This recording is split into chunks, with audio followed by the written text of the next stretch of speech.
You're welcome to First Take. My name is Jifa Bampo. Today we're having a national conversation with guess who? Dr. Charles Wereko-Brobby, popularly known as Tarzan.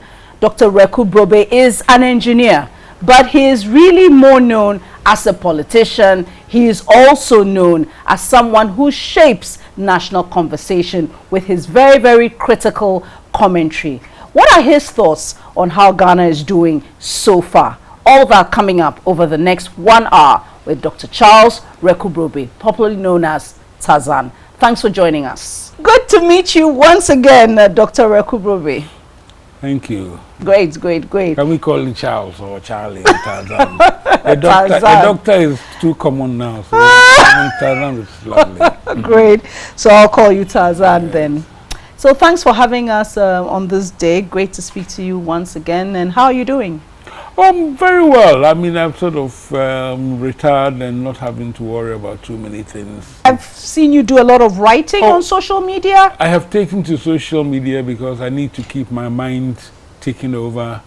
And I have some visual challenges which have stopped me from writing the very long essays I used to write. But what I do is it's actually an exercise to see how well I can express myself in as few words as possible. And that's what I do on social media. You have a lot of followers, I see. Yes, there are a lot of followers, but a lot of people sort of look to see what I'm doing, but they don't comment. They know you are a shaper of national conversation at a certain level. Is that a fair description of, you know, how you've been doing things for all these years? Some might also describe me as Tuno, you know, or a controversial Tarzan, as they used to say. I think one has to be involved in what is going on in the country. I mean, things don't just happen because they are written down in constitutions or political manifestos, whatever. You need to make sure that what people say is what they do, and what we vote for is what they actually deliver, and that they should not act like tin gods, and that in the representative democracy they act and work for us, the citizens. And encapsulated in the very famous phrase, be a citizen, not a spectator. I subscribe to that, and I've subscribed to that for years and years.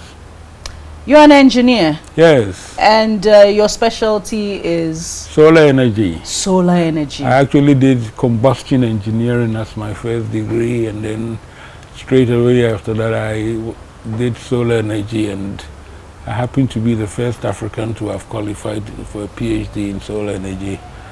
And I worked in the UK for about 10 years and then came back in 1987-88 to become the energy policy advisor to the government of Ghana. I remember that because I think one of the instrumental things you did at the time has to do with introducing liquefied petroleum gas. Yes, in '89 we set up the National Liquefied Petroleum Gas Program because at the time the refinery was just flaring LPG out of the refining process.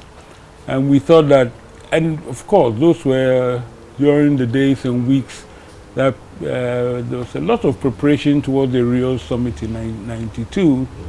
And we decided at the time that, look, why don't you try to start reducing the use of firewood, fuel wood, and charcoal for the basic needs of cooking, etc. Why don't we switch to gas? So we had a very successful program for about 2 or 3 years. But there's no doubt that there needs to be more promotion towards of LPG as a transition fuel. How we do that, we need to have as we say in Ghana, a national conversation about it. But isn't it also a time where there's a push towards the reduction of the use of fossil fuels? And if more cars are using cleaner energy like LPG, we actually could be reducing the impact of carbon emissions and ultimately climate change. You are absolutely right, but LPG is also fossil fuel, so it's a transition fuel. Eventually one will need to move away from all of that for cooking and all of that. But people forget that charcoal is also a fossil fuel. And Jifa, 60% of our net, per capita energy use in this country is for the rudimentary thing of cooking and heating, and it comes from fuel wood and charcoal. And somehow when we talk about fossil fuels, we seem to run away from this. And if you look at the climate change politics and things that are going on, a lot of the developed countries are pushing us towards tree growing as a mitigation measure for firewood, fuel wood and things like that, and even for fossil fuels. The issue about tree growing is that if we don't actually move away from fuel wood and charcoal, which currently is our major energy source, we will actually be growing the trees as a replenishment for our major energy source, and not really as a carbon sink, which is what it's supposed to be. The fact is that we would need to look at some of these technologies, not because we want to, but because we have to.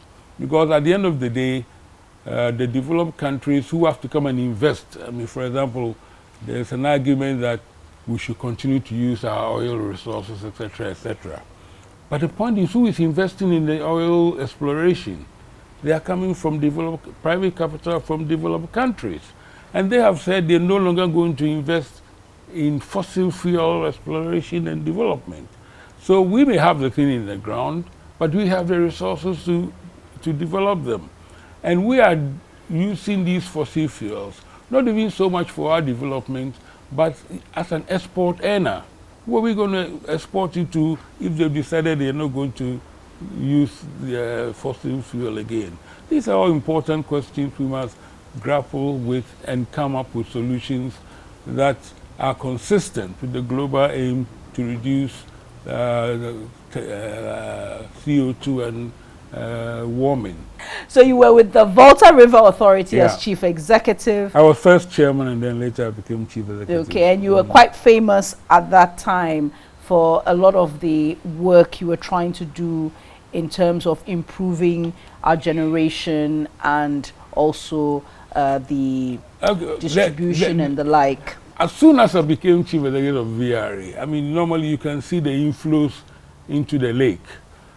And as soon as I said that, it became clear that we're heading for a power crisis, what we now famously call Doomsaw. You will know it by the 1st of November, I mean, when the rainfall patterns used to be more predictable. So when I got in August, I knew immediately, because the inflows and the levels were so low, that we were heading for a power crisis.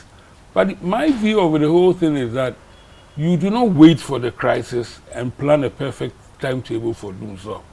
What you do is you aim to avoid the crisis. That for me is the essence of good management. So we started to plan for it. So we got in what we call the strategic reserve plans. You see, maybe that was the name I was that was looking the for. real thing. And the strategic reserve plan was basically to say, oh, let's get in some generation, and if we do actually run out, then it's like having a generator in your house. You can buy a generator, or even in your premises, you can buy a generator, it can be sitting there for years. It doesn't mean it's a wasted investment because you don't use it. There was a misconception among certain people that planning to have a strategic reserve plant, it had to work all the time by all means if you're going to get any use out of it. And that's what created a whole lot of political capital, which then created all the noise about the SRP, etc., etc., etc. But funny enough, within all that time, you know, for 2 successive years, we managed to get 100% tariff increases from the PURC. And the offshoot of all of that is that even though the inflows were bad and we're not really, we're having to struggle with keeping going, my biggest pride at VRA is not SRP. It's the fact that under my stewardship, there was never any do so in this country. We still continue to have the energy conversation. So now we pay an energy sector levy, which I understand has been extended to 2035.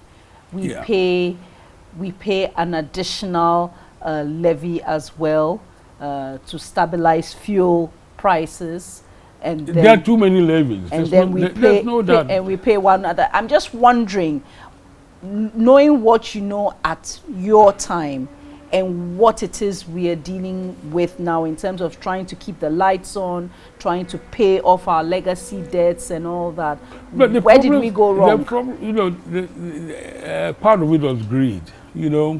Part of my job as energy policy advisor was, together with Atua Hoy and Donatefa, introduce the petroleum pricing formula in 1988. That we introduced the formula. And that was the first time that, we had decided as a nation that one, wouldn't subsidize petroleum again. Secondly, since petroleum actually, at that time, because we were not an exporter, we're spending about 70% of our foreign exchange earnings on importing fuel to refine, that we should place a tax to the public exchequer because of petroleum's influence. And thirdly, those who distribute and transport it around should be paid margins. Three basic things.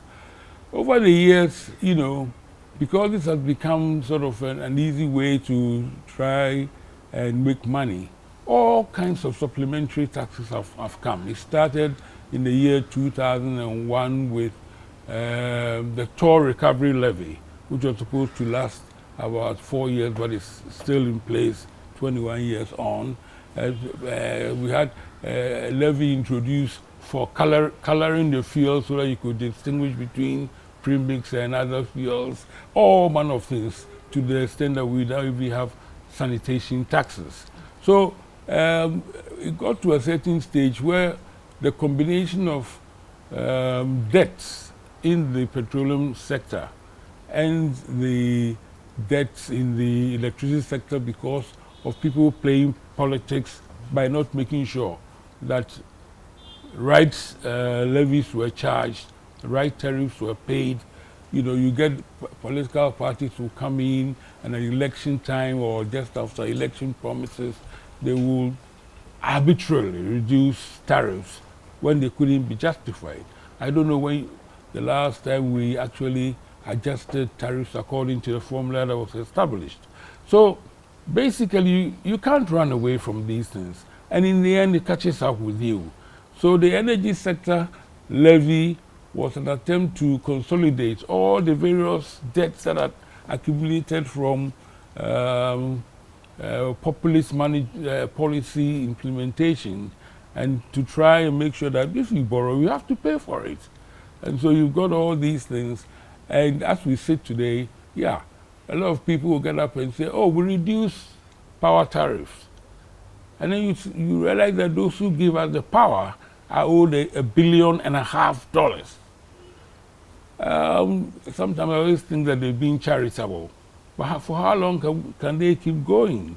And so we need to live with the reality in this country that when you go to the market or anywhere else, whatever you want or desire, you pay for it at the right price. Is it your view that we will continue to pay these taxes and levies for the much foreseeable future? No, it's not my view. I think if you read through what I've said, most of it are unnecessary.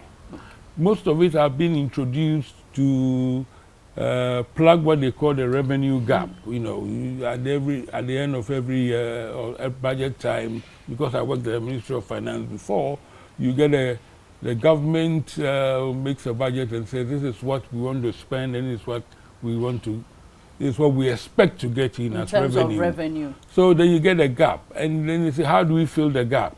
And they look for the easiest way to fill the gap. So let's slap it on fuel. That's how things like sanitation levy came. There's one particular tax which Mahama introduced, which is the special petroleum tax. At the time, the logic was, look, petrol prices had fallen, crude oil prices have fallen so much that I think they went to around $24. And the national budget had programmed a price of about $50 odd for every barrel.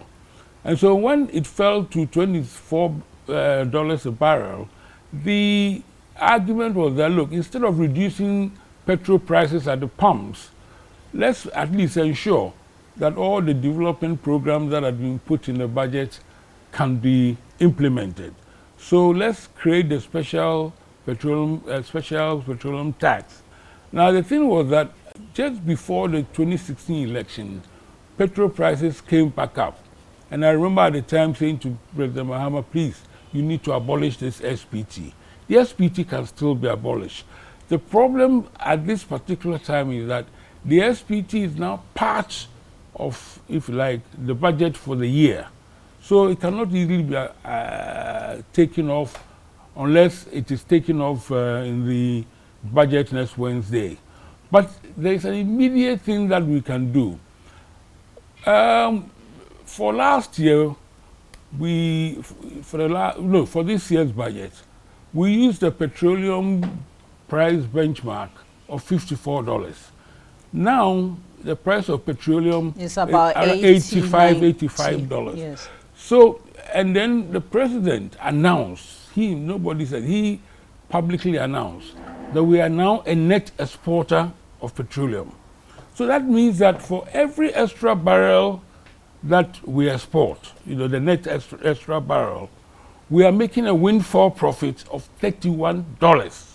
Are we the ones making the profit, or the IOCs are making the profit? We are making the profits because it technically is part of our, it comes to us. So I think the easiest thing for now, even without any budget or anything, is to simply say that every windfall profit we make, we will commit it to a reduction in the ex-refinery price. So it becomes neutral. That way we can stabilize petroleum prices. But there's a stabilization levy. That has already been removed. That's already been removed. Yes, but that's just recently. Yeah, but see, that's the thing, those things were unnecessary. Because the stabilization levy, if it was doing what it was doing, we shouldn't have been increasing oil prices so frequently. I'm glad you said that, because what Ghanaians want to see is whatever money that has accumulated up to it should go to the reductions, but it hasn't happened. Because it's been in place for almost 2 years or more, and the money that's accumulated has not been used to stabilize petroleum prices at the pumps. So it's a misnomer. It's a complete, so removal actually was timely, but the money that's accumulated ought to be applied, because we still maintain the 2-week pricing window without saying that, oh, okay, this time let's make sure that the prices stay the same because the stabilization levy can cushion. So it's a sort of, people have deceived us, and it's not just one government. All the governments have deceived us. All these things that they take our money for, to try to say we'll use it for purpose A, B, C, and D, they just become source of revenue. So what most countries do for their nationals when they are net exporters of petroleum is that they have virtually no taxes on the petroleum products. And that's what enables them to give their consumers cheap petroleum products. Is that something that is realistic that we can do in Ghana? Of course we can. It means the government will make no money at all. When we started the petroleum pricing, it was ex-refinery, 1 excise duty, and then the marketers. Now we have got how many taxes? 17, I think. But that's the point. So we can make 17 back to 5 or 6. And that, the SPT is 46 pesos per liter. Just removing the SPT will have a 25% reduction in petroleum price per liter. So it is not there taking off all the taxes.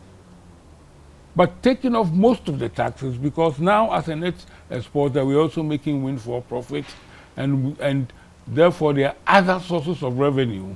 Before, when we were an importer, we needed money. It was an excise duty placed on it for national development. That excise duty can be reduced, all the duties on it can be reduced, so that the petroleum price contribution or petroleum products contribution to the national exchequer is reduced. But you see, but the government doesn't want that. No, that is it's not a question of you want. One of the problems we have here in this country is that we don't have a railway system going everywhere. In fact, it's dead. So we don't have a transportation system that can be an alternative for carrying goods and services around the country. So everything is based on road transportation. So every time you put up petroleum, your prices, yeah, you may, quote, get your revenue, but you're also creating serious problems for your economy. Speaking of that, the budget will be read, and many have concerns about what the 2022 budget will present. Any ideas about dealing with our debt sustainability levels, which is in, dire straits, improving the state of revenue, which the Vice President says we've adopted a digitalization approach to mop up those outside the formal sector, and then of course stimulating the economy post-COVID? Well, we are getting so much money in terms of resources, inflows from natural resources, yet we are borrowing more and more. Sadly, people do not see what the excess borrowing is bringing to the economy. And if you borrow, you have to pay it back. And so we are in a situation where so much of our revenue is going towards servicing loans. 85% of our revenue is to be specific. Well, I think it's slightly lower, 85%, but but it's high. And in fact, it's creating a lot of problems. Apart from not being able to do anything else, we have a situation where there's cash flow problems in the country, because the first priority has to be service the loan. Because if you are not able to service your loan, we are in serious trouble. So the first thing about the loans is let's stop borrowing. In terms of expenditure, I think we need to, as I said earlier, cut the expenditure. I can think of one immediate thing. If you stop all Article 71 and appointees, etc., using SUVs in town, in the metropolis, where they work. You see, because it's not just giving them free fuel, it is actually also adding to the expenditure of the economy. Look, when I was a Ministry of Finance, we got the Internal Audit Agency to do a study to identify potential cuts. And the biggest wastage was coming in petroleum use. It was coming in abuse of telegraphic use, people sitting on telephones and mobile phones for, I mean, at the end of the day, we figured that we could save maybe 25% of the national budget simply by cutting down. Amazing. So you can close the gap in several ways. But we've built a culture where chief executives of state-owned parastatals, Article 71 office holders. I've also lived in a country where ministers, not only did they drive in saloon cars, they drove themselves. And I'm not talking about years ago, I'm talking about the PNDC time moving into the first NDC government. All ministers drove themselves. They all drove saloon cars. And not just, if ministers were doing that, then you expected that chief executive of public authorities would do likewise. Yes, people were traveling on long trek journeys with SUVs. But for driving around town, that is the biggest waste from an energy use perspective and even from a expenditure perspective. So at a stroke, you can reduce government expenditure by stopping the use of SUVs in town and limiting the abuse of telephony. How about stimulating the economy post-COVID? Well, you see, all over the world, economies from America to Germany to everywhere else, it is small businesses which make the economy run. It has never been the public sector that creates jobs. All economies are stimulated by how well the private sector is doing. So it is a false thing to think that people should be educated and given lots of qualifications so that they can all queue and start looking for public sector jobs. I mean... so you agree with Ken Oforiatta when he says that, well, I do not agree with the payroll is full? I do not agree with him in the sense that the payroll is full because he's been one of the people who's made it full. He's put so many people added at the Ministry of Finance, etc., that it's a waste of money. The payroll has always been full. Nobody has ever developed an economy hoping to do public sector jobs. Our colonial economy needed the public sector to make sure that they administered the flow of cocoa exports and gold exports and natural. But the economy of an independent country like Ghana is not going to be stimulated.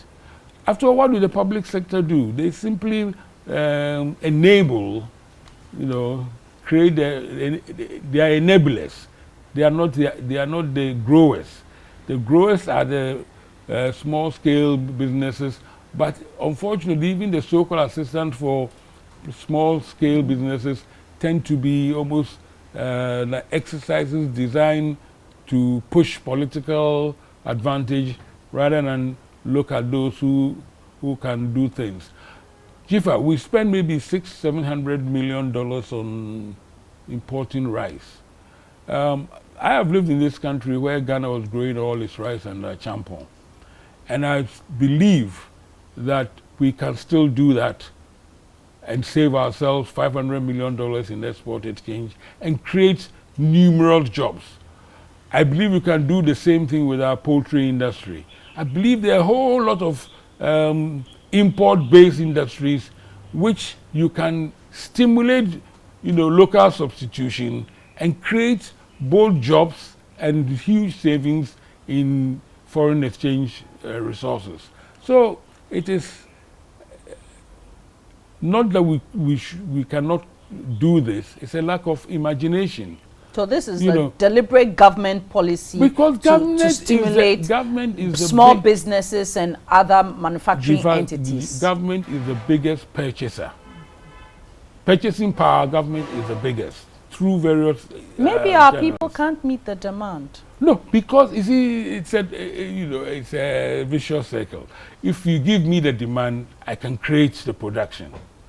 You understand?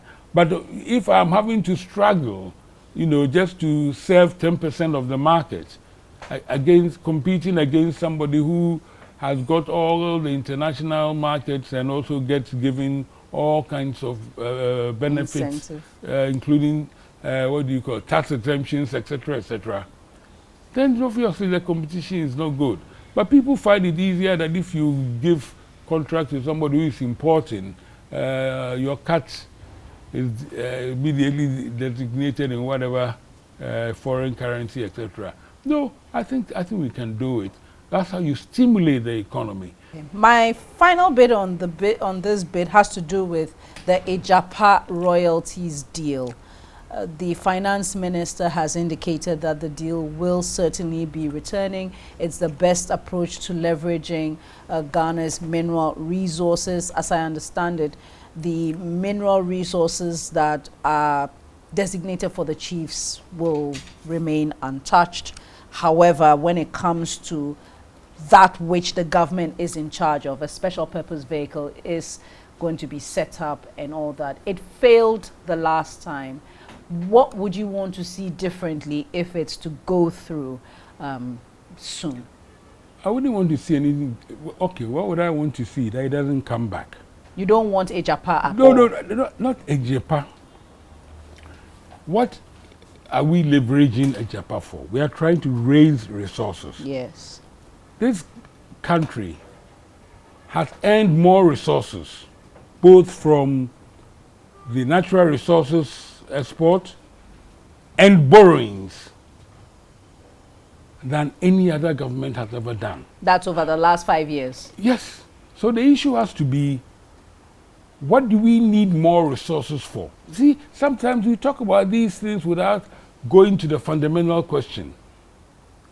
Do we need more money, and what do we need more money for? Because otherwise, you see, when you talk about leveraging and all these big terms, for me, I just see it as a ruse to try and make sure that somebody gets all the money now, which future generations would have benefited from. So I do not see any justification for any of these things, unless you answer the question, we need to do this project, or we need to do this development. And quite frankly, we cannot find resources to do the project. But simply to say, as a paper exercise, well, leveraging will give us today what would have been over 20 years. What are you going to use that money for? But isn't it clear from the conversation you and I have had earlier that we spend a lot of our money paying debt? There's still a lot we need to do in health, education. Where did we get the debt from? We have borrowed money. We have earned a lot of money. Yes, we spend our money paying debt. Maybe it's about time we stopped. I just heard somebody saying that, oh, I would rather go to the bond market than go to IMF. We need accountability for the use of the resources that have accrued to this country over the last 5 years. You know, we shouldn't say that simply because we went and borrowed a whole lot of money and nobody seems to know what has been used for, and that we are now saddled with debt repayments, that is a good enough reason to go and sell the family heirloom because somebody thinks that's the best way we can spend even more money now. I do know. So for me, before anybody gets to whether it has been better presented or the issues have been dealt with, the fundamental question is, why do you need that kind of financial structure at all? If anybody can convince me of that, then maybe we can discuss the modalities. Yeah. Dr. Charles Wereko-Brobby, let's talk a bit about politics. Politics. Because I know that that's the other bit you're passionate about, apart from energy issues. So we've had the running of a near-split parliament, the first in our 28-year democratic history. What have been your thoughts about how the parliament has run so far? It's been split 137. There's an independent candidate who is the second deputy speaker who was chosen to do work with the majority. So it makes them the majority side. I think there are two interesting things about the current parliament. It has managed to avoid controversy simply because of the evenness of the sides. Oh, has it? I mean, in terms of passing bills such as the JAPA and the kind of things government comes, or loans and things like that, because governments are very wary of bringing things which may not pass as it used to pass very easily when there's a majority. But more importantly, I think the lame duck nature of the Akufo-Addo second term has created problems for Parliament, in the sense that it took so long to put government together, you know, that all the first Parliament has had to do so far has been the vetting of appointments mainly, and didn't, in fact, in the first session, I don't think it got itself into any legislation vis-a-vis pushing things. So I think what is also interesting is the fact that because we have a speaker that is not from the government per se, nominated from the government side, we have a certain display of independence in terms of the House v. the executive. Is it a display of independence or a show of power on the individual speaker, the Right Honorable Bagben? Because I've heard the majority leader also criticize some of the steps and actions he's taken. Some of the steps and actions seem to be more idiosyncratic than... Well, yeah, I mean, some may be, but at the same time, he's also providing... You see, Parliament, by the very nature of the Constitution, has been impaired when majority of ministers must come from Parliament. So that it's difficult for Parliament to do its job, which is actually to check governance. But with 137, I think the strength of the opposition, coupled with the fact that the speaker comes from the minority side, is providing a check, but not always the kind of check we want, but at least it's providing some checks. Now, the administration of the Akufo-Addo government has gone through the first year. The year is certainly almost at an end.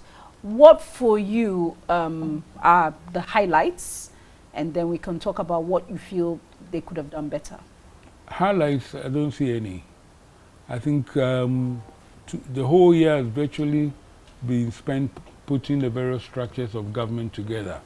For a second-term presidency, I think what took 6 months in the first term when you were trying to know your people should have taken 3 months or less. Isn't it a reflection of a deeper review that probably the president decides to take? Hence, he's tried to take his time, put the right people in place and all that. The president is entitled to review, but when you're in your second term, you know, I mean, the whole idea of economy, you know, learning through a learning curve, you've been through it before. You can do it quicker.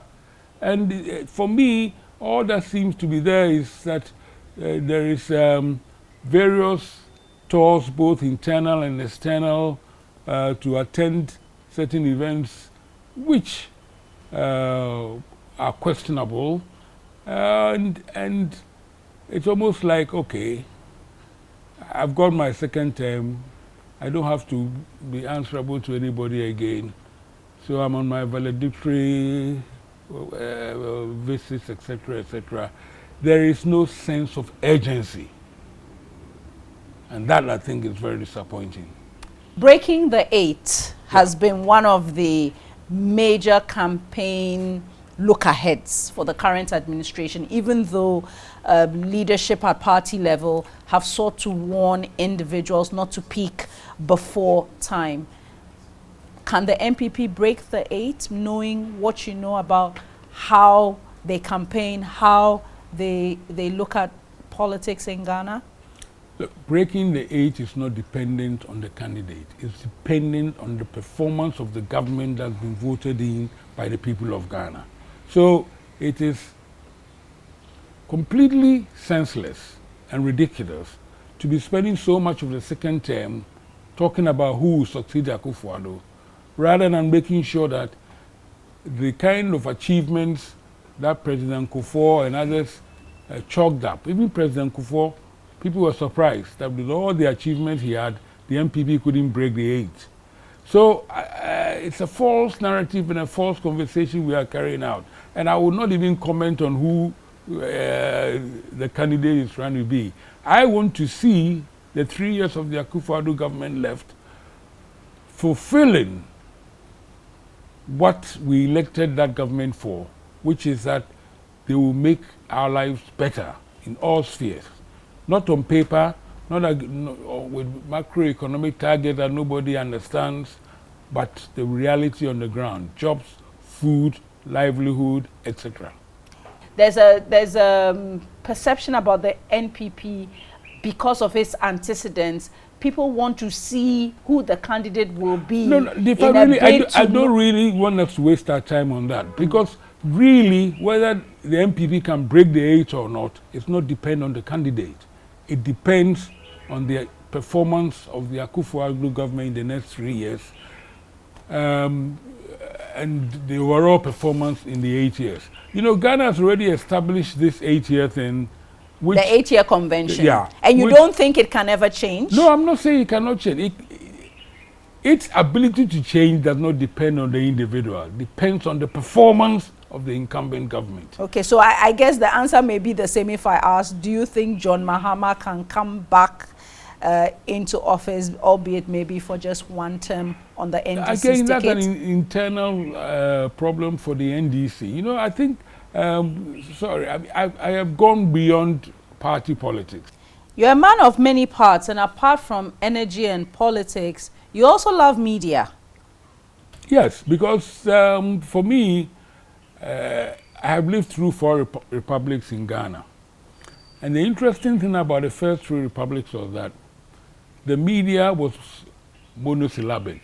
And so when the 4 republics started, a few of us decided that if we were really interested in pushing the representative democracy and diversifying views and making sure that people could choose governments based on their own assessment of how good they were, then we could never do it without a pluralistic and independent media. So that pushed you to set up Radio I. Yeah, and it wasn't, I used to listen to it in 1994. 94.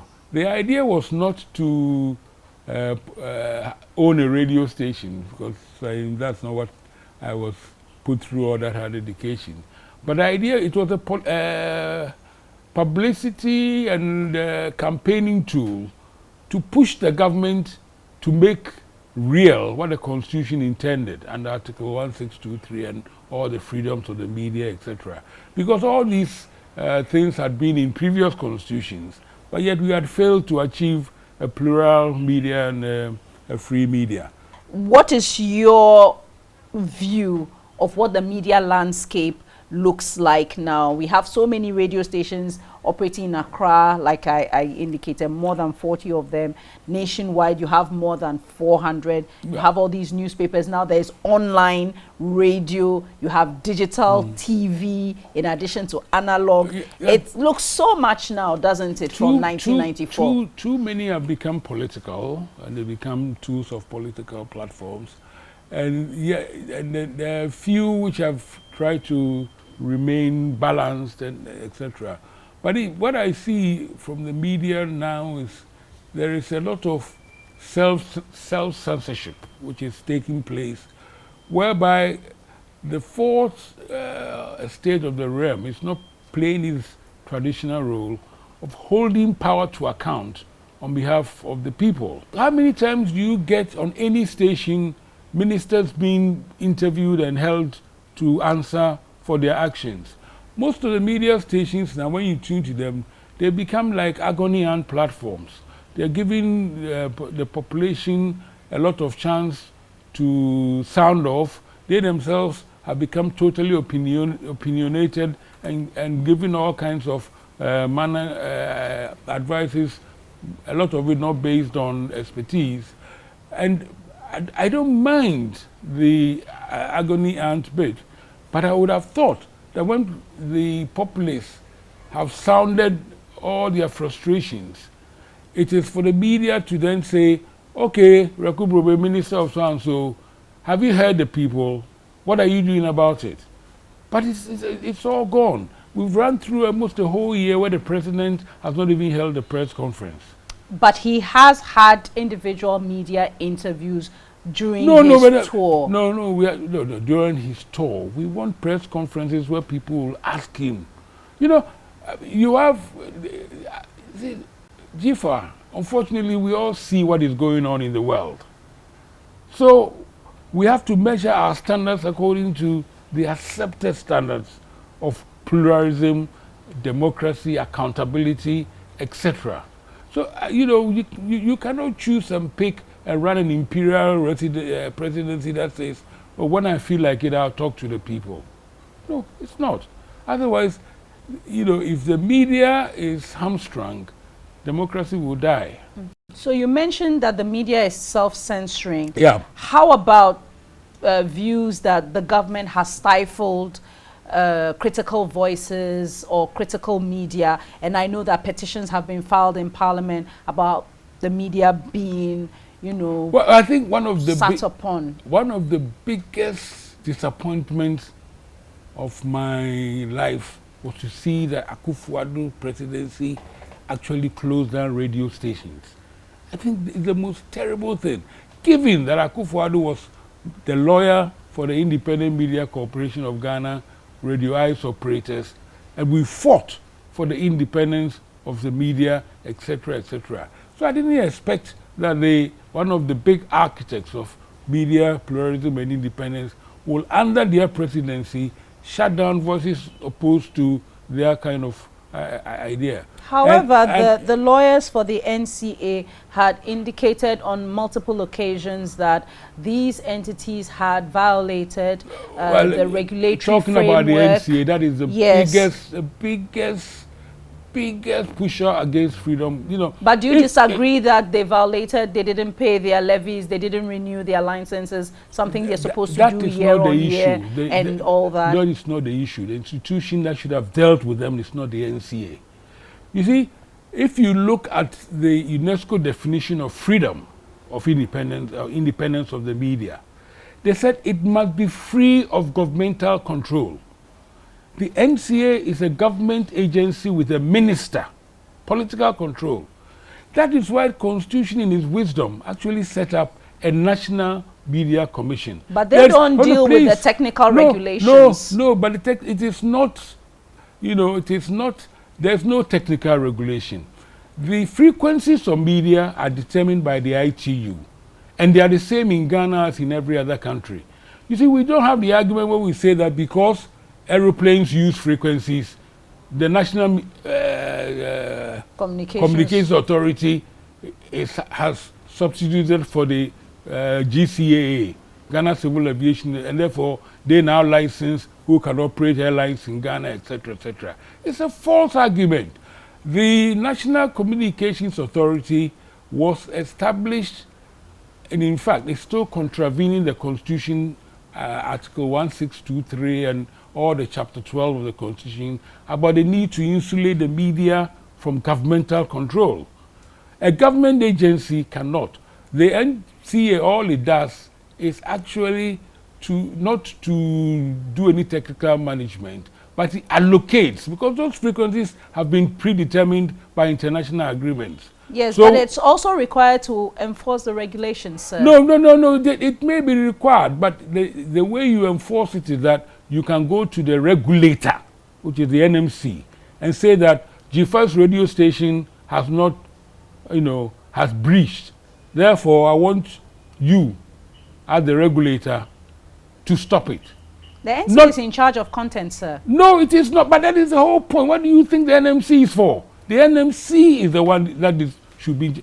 How can NCA, which is managing frequencies, be in charge of content? It cannot be. How can it be in charge of content? It is a technical manager of the frequencies that are used. Yes, so that has been the whole rigmarole, that the NMC is in charge of what is the content. The NCA is in charge of the technical bit. The NCA is not in charge of NCA, please, it's not in charge. The NCA is an allocator. Those things have been determined long ago. You don't see this kind of ridiculous situation in any other country which also has the equivalent of NCAs, which represent their governments on the ITU. It is an illegality that out of Radio I, the government, Rawlings government, under Tutubi Kwachi passed the law, not knowing that law will even come and bite their own people later on.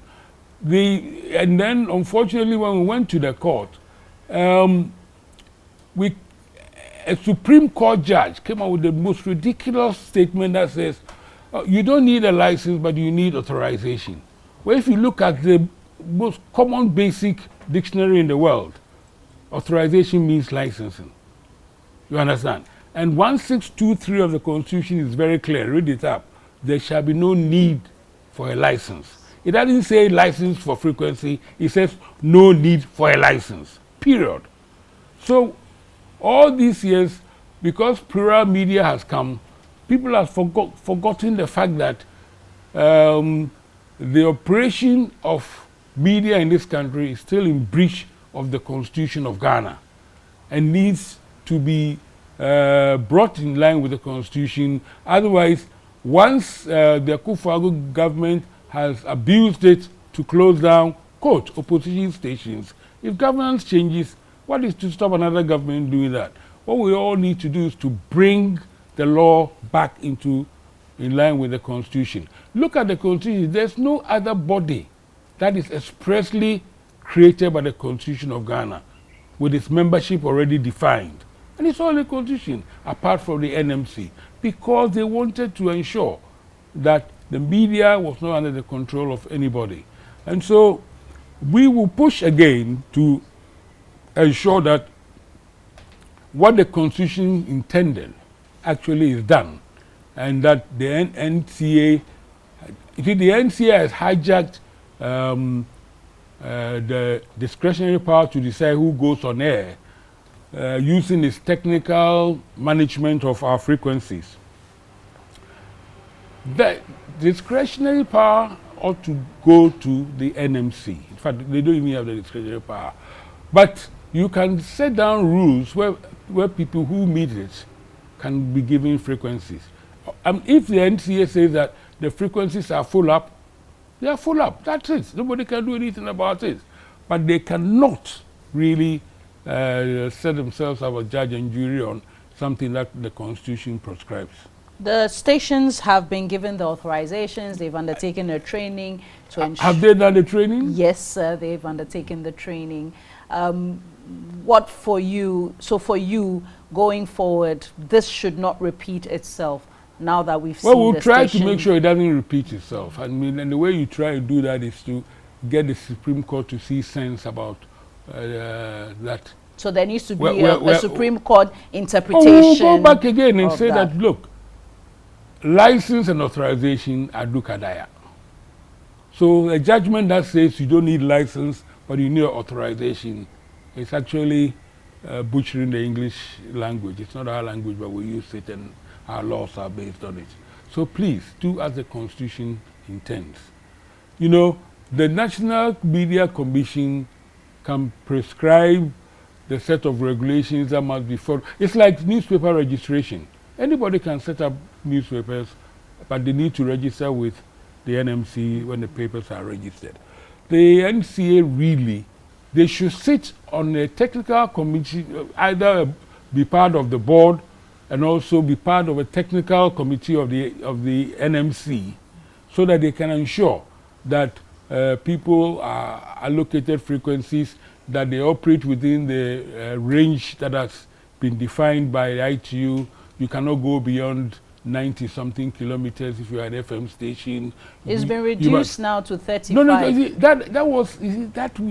That is what FM stations are supposed to be, local stations. But then from the outset, people breach the law.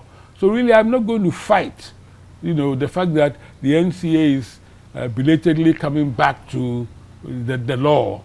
That we must all come to. In terms of enforcing the rules on range, for you, the NCA had reduced it to 35. I know multimedia. No, I know there had been a court case, but NCA they has still not reduced it. The NCA has finally decided to enforce the technical agreements of the ITU about the range of an FM station. So it is not reduced it. It's a question of they had neglected it all these years, and now that there's pressure on the frequencies, people are being allocated frequencies even though they don't have the capacity. I mean, if I was doing this, anybody who was awarded frequency and didn't go on within a year wouldn't matter. But at any rate, technology has moved on so much. You remember you're saying, you know, Facebook and all kinds of media are producing broadcasting, you know. So and then we have digital radios, etc., whereby, you know, you can have one frequency with about 5 or 6 different radio platforms on it. So the technology has moved on. So this whole thing about frequency is a limited resource, etc., etc., I mean, it is old school. It's old school. what we need to do is to make sure that the independence of media, as defined by UNESCO, free from governmental control, it is, and as intended by our Constitution, is what pertains. And therefore, we will keep fighting. Riveting. Always a riveting conversation with you, Dr. Charles Wereko-Brobby, popularly known as Tarzan. Thanks for making some time for us on First Take. Thanks for the opportunity, Sifa. Thanks. All right. And you've been watching Dr. Charles Wereko-Brobby, popularly known as Tarzan, speaking on a wide range of issues there with us on First Take. My name is Jifa Bampo. A riveting conversation it has been. Thanks for joining us. Watch us again next time.